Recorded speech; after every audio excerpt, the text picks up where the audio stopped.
여러분, 안녕하세요. 오늘 우리는 여러분이 아마 들어본 적도 없을 단어들, 마치 서로 관련 없는 것처럼 보이는 단어들이 사실은 하나의 거대한 그림을 그리는 퍼즐 조각과 같다는 것을 알려드리려고 합니다. 솔직히 말해서 이건 좀 흥미진진합니다. 마치 여러분이 우연히 니콜라스 케이지 영화에 출연하게 된 것 같은 기분이 들 겁니다.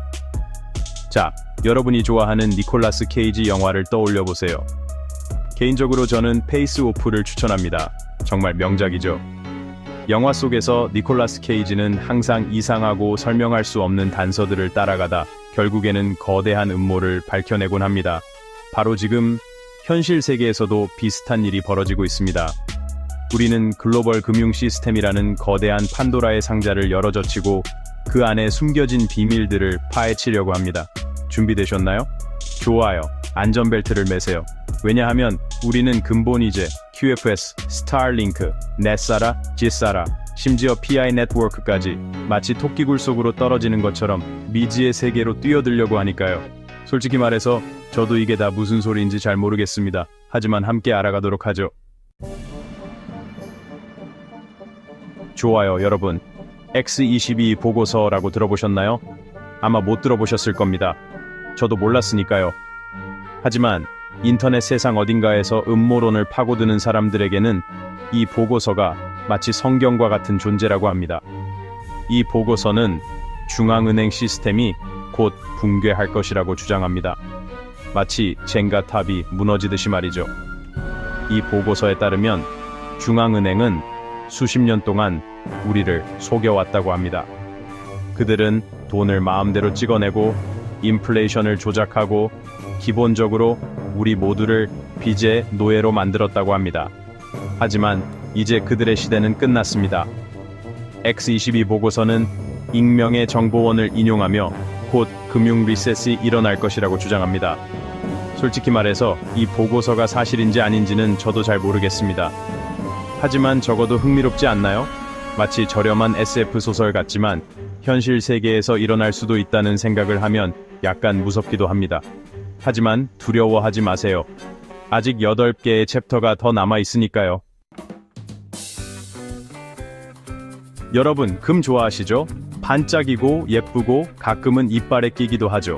하지만 근본 유제를 지지하는 사람들에게 금은 단순한 금속 덩어리가 아닙니다. 그것은 경제적 안정과 번영의 상징입니다. 그들은 마치 종말론자들이 통조림을 비축하듯 금을 숭배합니다. 근본 유제는 쉽게 말해서 돈을 금에 고정시키는 것입니다. 즉, 정부가 마음대로 돈을 찍어낼 수 없다는 뜻입니다. 왜냐하면 돈을 찍어내려면 그만큼의 금을 보유하고 있어야 하기 때문입니다. 근본 유제 지지자들은 이것이 인플레이션을 막고 경제를 안정시키는 가장 좋은 방법이라고 주장합니다. 물론 비판론자들은 근본 유제가 시대에 뒤떨어진 발상이며 경제 성장을 저해할 수 있다고 주장합니다. 하지만 금괴가 가득 찬 금고에 둘러싸여 사는 상상을 해보세요. 마치 스크루지 맥덕이 된 기분일 겁니다. 솔직히 말해서 저는 경제학 전문가가 아닙니다. 하지만 금으로 만든 수영장에서 수영하는 건 꽤 멋질 것 같습니다. 자, 이제부터 정말 이상해집니다. 넷사라 지사라에 오신 것을 환영합니다. 넷사라는 국가경제안정 및 개혁법, 지사라는 세계 경제안정 및 개혁법의 약자입니다. 이름만 들어도 뭔가 대단해 보이죠? 넷사라, 예사라는 기본적으로 전 세계를 위한 거대한 경제 리셋 버튼과 같습니다. 이 이론에 따르면 비밀리에 활동하는 백색 모자 집단이 전 세계의 부패한 정치인과 은행가들을 제거하고 모든 사람에게 빚 탕감, 기본 소득 보장, 무료 에너지를 제공할 것이라고 합니다. 네, 맞습니다. 무료 에너지입니다. 이제 더 이상 전기료 때문에 스트레스 받을 필요가 없다는 뜻입니다. 물론 이 이론을 뒷받침하는 증거는 전혀 없습니다. 사실 대부분의 전문가들은 넷사라, 게사라가 음모론에 불과하다고 생각합니다. 하지만 만약 사실이라면 어떨까요? 만약 우리가 정말로 유토피아에서 살게 된다면요? 솔직히 말해서 저는 이런 일이 일어날 거라고 기대하지 않습니다. 하지만 만약 일어난다면 저는 무료 에너지로 가득 찬 세상을 맞이할 준비가 되어 있습니다. 여러분, 양자 컴퓨터에 대해 들어보셨나요? 저는 들어봤는데 솔직히 말해서 무슨 소리인지 잘 모르겠습니다. 하지만 분명한 건 이 컴퓨터가 엄청나게 빠르고 강력하다는 것입니다. 마치 일반 컴퓨터가 개상이라면 양자 컴퓨터는 우주선과 같습니다. 그리고 이제 누군가가 이 양자 기술을 이용해서 새로운 금융 시스템을 만들었다고 합니다. 바로 QFS, 즉 양자 금융 시스템입니다. QFS는 기본적으로 해킹이 불가능한 초고속 금융 네트워크입니다. 마치 포트녹스 금고 안에 또 다른 포트녹스 금고를 넣고 그 안에 다시 한번 포트녹스 금고를 넣은 것과 같습니다. 이 시스템은 너무나 안전해서 심지어 니콜라스 케이지조차 침투할 수 없을 것입니다. QFS는 RTGS, 실시간 총액 결제 시스템과 함께 작동합니다. RTGS는 모든 금융 거래를 실시간으로 처리하는 시스템입니다. 즉, 더 이상 은행 업무 시간을 기다리거나 거래 수수료를 지불할 필요가 없다는 뜻입니다. 모든 것이 즉시 이루어집니다. 마치 마법과도 같습니다. 솔직히 말해서 저는 QFS와 RTGS가 어떻게 작동하는지 전혀 이해하지 못합니다. 하지만 적어도 멋있게 들리지 않나요? 마치 미래에서 온 금융 시스템 같습니다. 자, 이제 여러분이 가장 좋아하는 억만장자 일론 머스크에 대해 이야기해 볼까요? 그는 전기 자동차를 만들고 화성에 로켓을 보내고 가끔씩 이상한 트윗을 올리는 것으로 유명합니다. 하지만 여러분은 그가 금융혁명에도 참여하고 있다는 사실을 알고 계셨나요? 바로 스타링키를 통해서 말입니다. 스타링키는 전 세계에 저렴하고 빠른 인터넷을 제공하는 것을 목표로 하는 위성 인터넷 네트워크입니다. 하지만 일부 사람들은 스타링크가 단순한 인터넷 서비스 그 이상이라고 믿습니다. 그들은 스타링크가 QFS와 연결되어 전 세계 사람들에게 금융 서비스를 제공하는 데 사용될 것이라고 믿습니다. 상상해 보세요. 여러분은 외딴 섬에 앉아서 스타링크를 통해 인터넷에 접속하고 QFS를 통해 즉시 돈을 이체할 수 있습니다. 마치 영화 속 한 장면 같지 않나요? 솔직히 말해서 저는 일론 머스크가 무슨 생각을 하는지 잘 모르겠습니다.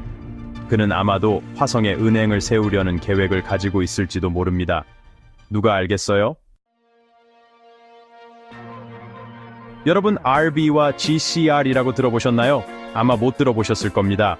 왜냐하면 이 단어들은 음모론 커뮤니티에서만 사용되는 은어이기 때문입니다. RB는 재평가, GCR은 글로벌 통화 리셋을 의미합니다. 이 이론에 따르면 곧 전 세계적으로 통화 가치가 재평가되어 일부 국가의 화폐 가치가 폭등할 것이라고 합니다. 예를 들어 이라크 디나르나 베트남 동을 가지고 있다면 엄청난 부자가 될 수 있다는 뜻입니다. GCR은 이러한 재평가와 함께 이루어지는 전 세계적인 금융 시스템 재편을 의미합니다. 이 과정에서 미국 달러는 몰락하고 새로운 글로벌 통화가 등장할 것이라고 합니다. 물론 이 이론을 뒷받침하는 증거는 전혀 없습니다. 사실 대부분의 경제학자들은 RV와 GCR이 일어날 가능성이 없다고 생각합니다. 하지만 만약 사실이라면 어떨까요? 만약 여러분이 갑자기 백만장자가 된다면 무엇을 하시겠습니까? 솔직히 말해서 저는 이런 일이 일어날 거라고 기대하지 않습니다. 하지만 만약 일어난다면 저는 이라크 디나르를 몇 장 사두었던 제 자신에게 감사할 것입니다. 좋아요, 이제 LBSTOR에 대해 이야기해 봅시다. LBSTOR은 솔직히 말해서 저도 잘 모르겠습니다. 인터넷에서 몇 시간 동안 검색해 봤지만 이게 정확히 무엇인지 알아낼 수 없었습니다. 하지만 분명한 것은 LBSTOR이 새로운 금융 플랫폼이라는 것입니다. 아마도 어떤 사람들은 LBSTOR이 QFS와 연결된 디지털 지갑이라고 말합니다. 또 어떤 사람들은 LBSTOR이 새로운 글로벌 통화라고 말합니다.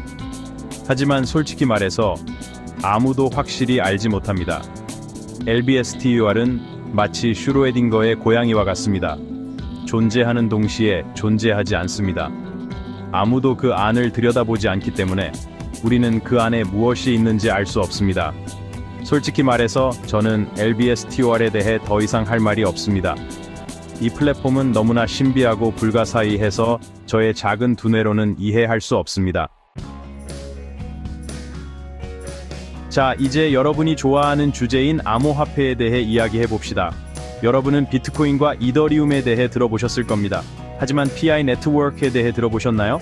PI는 스마트폰으로 채굴할 수 있는 새로운 암호화폐입니다. 네, 맞습니다. 스마트폰으로 말입니다. 앱을 다운로드하고 버튼을 누르기만 하면 PI를 채굴할 수 있습니다. 마치 모바일 게임처럼 말이죠. PI 네트워크의 개발자들은 PI가 미래의 화폐가 될 것이라고 주장합니다.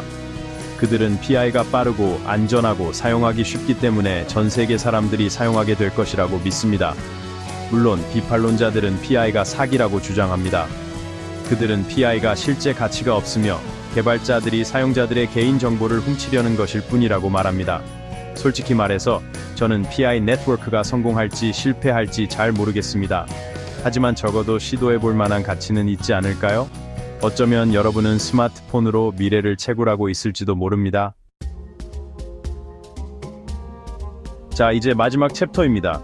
우리는 X22 보고서부터 근본 위제, 네사라, 게사라, QFS, 스타링크, RBGCR, LBSTOR, 그리고 PI 네트워크까지 다양한 주제를 다루었습니다.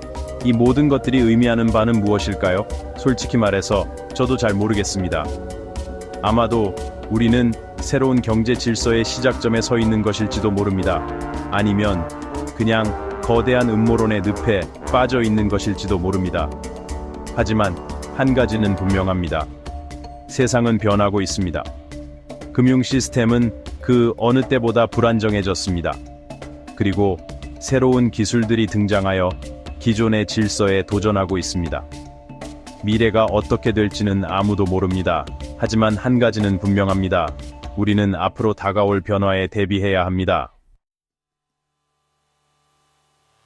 자, 이제 여러분은 금융 시스템의 토끼굴 속으로 깊이 들어가 보았습니다.